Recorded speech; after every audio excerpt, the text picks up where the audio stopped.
Hello' নমস্কাৰ সকলোকে। এইটো বছৰত কামাখ্যা মন্দিৰ যোৱাই হৈ অহা নাই।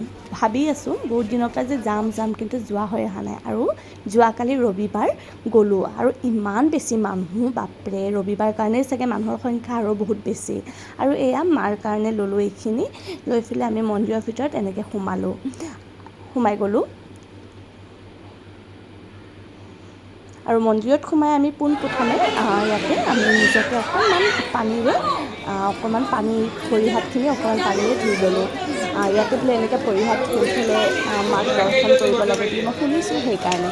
আৰু মাক দৰ্শন কৰাৰ আগমুহূৰ্তত আমি গণেশ বাবাক এনেকৈ দৰ্শন কৰি ল'লোঁ। গণেশ বাবাক সেৱা কৰি ল'লোঁ আমি গোটেইখিনি, মা, মই, গোটেই ল'ৰা, আমি গোটেইখিনি গণেশ বাবাক এনেকৈ ফুল অৰ্পণ কৰিলোঁ আৰু গণেশ বাবাৰ দৰ্শন ল'লোঁ।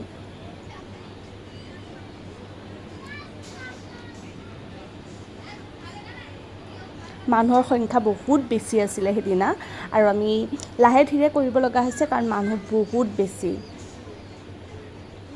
তাৰপিছত আমি ধুনীয়াকৈ চাকি দিলোঁ। চাকি দিয়া স্থানতো বহুত বেছি মানুহ, আমি ধুনীয়াকৈ চাকি দিলোঁ। চাকি কেইঘৰো ময়ে জ্বলাই দিলোঁ গোটেই ঘৰৰ হৈ।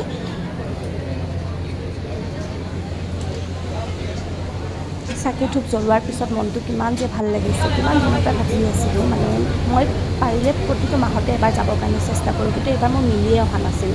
কিন্তু গ'লোঁ যোৱাকালি, আৰু কিমান যে শান্তি, বাপৰে, সকলো নিগেটিভিটি যেন মানে আঁতৰি গৈছে আৰু জীৱনৰ পৰা, সেনেকুৱা লাগিছে।